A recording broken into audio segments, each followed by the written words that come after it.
Assalamualaikum warahmatullahi wabarakatuh. Ikuti dan kunjungi channel YouTube Maulizul Akbar NAD. Subscribe, like, share, komen.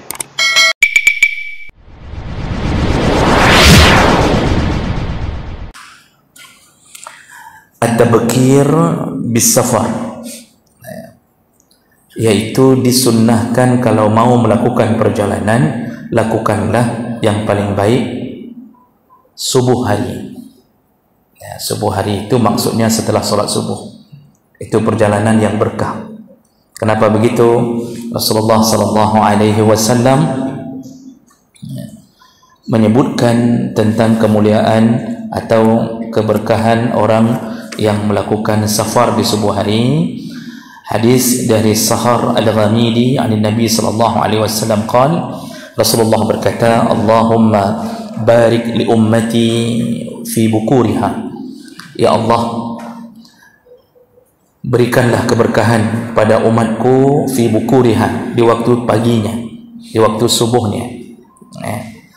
Wa kana sallallahu alaihi wasallam idza ba'asa sariyah aw jayshan ba'asahum min awwalin nahar. Rasulullah itu kalau memberangkatkan pasukan perang, mengutus atau memutus kurir utusan, maka selalu beliau mengutusnya di subuh hari.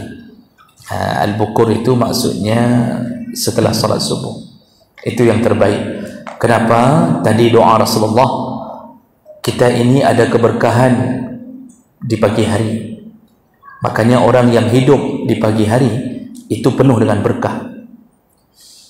Para ulama menjelaskan di antara keberkahannya, orang yang bangun sebelum salat subuh, maka dia telah berhasil mengalahkan syaitan. Karena kata Rasulullah dalam hadis, syaitan itu mengikat kita 3 ikatan ketika tidur. Ketika tidur kita diikat 3 ikatan. Sampai begitu seriusnya syaitan mengikat kita. Ikatan pertama baru bisa dibuka ketika kita bangun lalu berzikir ke Allah, apapun zikirnya, atau membaca doa bangun tidur, alhamdulillahilladzi ahyana ba'dama amatana wa ilaihin nusyur. Itu doanya. Jadi jangan baca Allahumma lakasuntu, itu doa bangun tidur. Karena saya pernah lihat ada anak muda tiba-tiba dikejutkan, padahal bukan betul-betul dikejutkan oleh prank hantu buatan, karena nggak tahu baca apa lagi, sambil lari dia baca Allahumma lakasumtu. Dia pikir dengan Allahumma lakasumtu bisa mengusir syaitan. Itu ikatan pertama dibuka. Ikatan kedua dibuka ketika berwudu, maka orang semakin segar selesai wudu, tapi belum lepas. Bisa saja orang setelah wudu kembali tertidur. Ikatan ketiga baru lepas semuanya, yaitu ketika mengucapkan takbiratul ihram, dimulai dari salat qabliyah subuh. Ketika takbir, lepaslah semua ikatan. Dan coba lihat perbedaannya. Orang kalau sudah sampai melepas 3 ikatan, tiba-tiba dia akan merasa segar, seperti tidak pernah tidur, seperti tidak pernah merasa ngantuk. Makanya orang yang salat subuh itu pulangnya, kata Rasulullah, itu benar-benar badannya, jiwanya, pikirannya semuanya segar. Segar sekali pulang salat subuh. Yang terbia-bia, yang dedah-dedah, biasanya yang tidak salat subuh, Pak.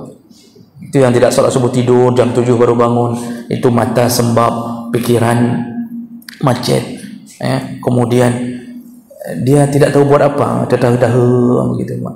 Duduk di pintu rumah, lagi hendak balik, duduk begitu, Pak. Itu nggak ada semangat kerja, nggak ada semangat. Yang kayak gini perlu disuntik vaksin COVID. Jadi jemaah melaka Allah Subhanahu Wa Taala. Jadi yang sudah solat subuh nggak perlu disuntik sebenarnya. Jadi jemaah melaka Allah Subhanahu Wa Taala, itu keberkahan pertama. Belum lagi orang kemudian memulai salat qabliyah. Sebelum qabliyah dia bisa lakukan salat tahajud. Kemudian dia sambung salat qabliyah, yang kata Rasulullah, siapa yang salat 2 rakaat sebelum salat subuh, maka lebih baik pahalanya, lebih baik daripada dunia dan isinya. Khairun minad dunya wa ma fiha.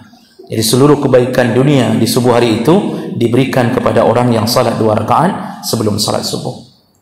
Ditambah lagi orang bertambah amalnya dengan salat subuh. Subhanallah, pagi itu penuh amal.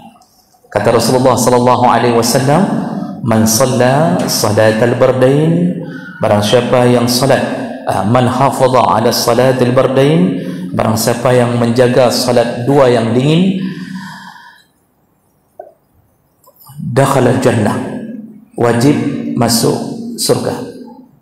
Mana salat 2 yang dingin? Salat subuh itu karena kedinginan dari malam hari, dan salat asar iaitu kedinginan dingin di waktu matahari telah menurun. Yang selalu senantiasa menjaga 2 salat ini lebih bagus dalam berjamaah, maka wajib masuk surga.